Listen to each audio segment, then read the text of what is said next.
కళ్ళాలల్లా కన్నీళ్ళే కనబడతానయన్న మొత్తం. కంప్లీట్‌గా రేవంత్ రెడ్డి ప్రజాప్రభుత్వం అన్నాడు, రైతే రాజు అని చెప్పనన్నాడు. గడ్డకు పడ్డాడు, తెడ్డు చూపెట్టిండు ఈరోజు. అన్ని రంగాలల్ల అందరికి నిరుద్యోగుల కాంచెలి ఈరోజు రైతన్నల వరకు అందరికి కూడా తెడ్డు చూపెట్టిండు. కంప్లీట్‌గా మోసం చేసినవు, జాతి ద్రోహివి అయిపోయినావు రేవంత్ రెడ్డి. ఈ గోస చూస్తా అంటే ఇంతకు ముందు పోయినటువంటి ఊరు కావచ్చు, ఇది ఆరూరు కావచ్చు, వలిగొండ మండలం. కన్నీళ్ళే.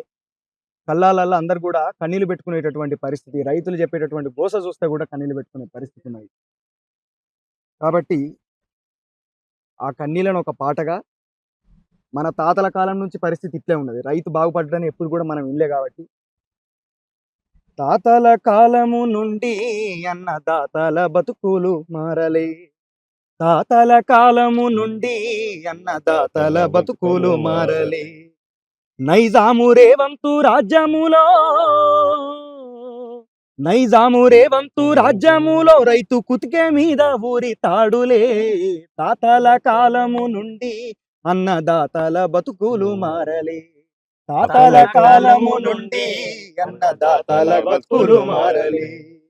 బురదలోన కాలు పెట్టి భువదీయంగా పరుగులు పెట్టి, బురదలోన కాలు పెట్టి భువదీయంగా పరుగులు పెట్టి, కర్రుకు నాగలి గట్టి కాళ్ళు నొయ్యంగా సాలన్ని దున్ని, కర్రుకు నాగలి గట్టి కాళ్ళు నొయ్యంగా సాలన్ని దున్ని, నడుములోంచి నాటేసి పసి చేనుకో నీళ్లు బట్టి, నడుములోంచి నాటేసి పసి చేనుకో నీళ్లు బట్టి,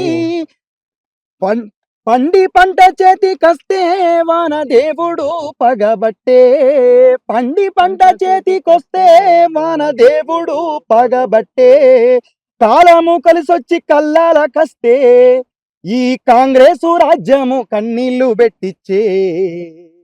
తాతల కాలము నుండి అన్నదాతల బతుకులు మారలే. తాతల కాలము నుండి అన్నదాతల బతుకులు మారలే. అప్పు మీద అప్పులాయే ఆలి పుస్తెలు అమ్ముడాయే. అప్పు మీద అప్పులాయే ఆలి పుస్తెలు అమ్ముడాయే. పెట్టుబడికి ఉప్పు గుట్టక కంట్లే దుఃఖము ఆగదాయే. దుఃఖము ఆగదాయే. కొనటోడు కొనడాయే, కొన్నోడు ధరయ్యడాయే. కొనటోడు కొనడాయే, కొన్నోడు ధరయ్యడాయే. కడుపు నింపే రైతు కడుపు నిండదాయే. పురుగు మందుల డబ్బా పాసమన్నమాయే. తాతల కాలము నుండి అన్నదాతల బతుకులు మారలే. తాతల కాలము నుండి అన్నదాతల బతుకులు మారలే. ఈ రకంగా ఇది చాలా బాధపడాల్సినటువంటి సమయం. కాబట్టి మనం గతం నుంచి ఇప్పటి వరకు ఎప్పుడు కూడా అన్నదాతలు బతికి బట్టగట్టిర్రు, ఆనందంగా ఉన్నారన్నటువంటి వార్తను ఎప్పుడు కూడా మనం వినలే. రైతుల ఆత్మహత్యల గురించి ఉరితాళ్ళ గురించి మాత్రం వినని తప్పించి వాళ్ళు సంతోషకరంగా ఉన్నారు అన్నటువంటి విషయం ఎప్పుడు కూడా వినలే.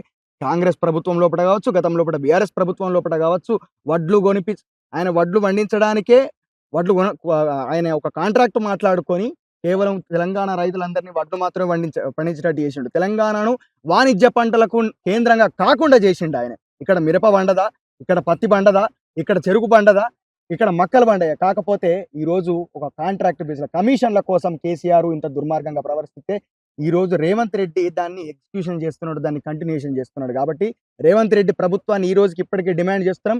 ఒక 2-3 రోజుల లోపల కళ్ళాళ్ళు ఉన్నటువంటి వడ్లన్నీ కూడా అమ్ముడు పోవాలి. రైతులకు కనీసం పెట్టిన పెట్టుబడన్న మళ్ళా వెనుకకు రావాలని చెప్పి మేము డిమాండ్ చేస్తాం.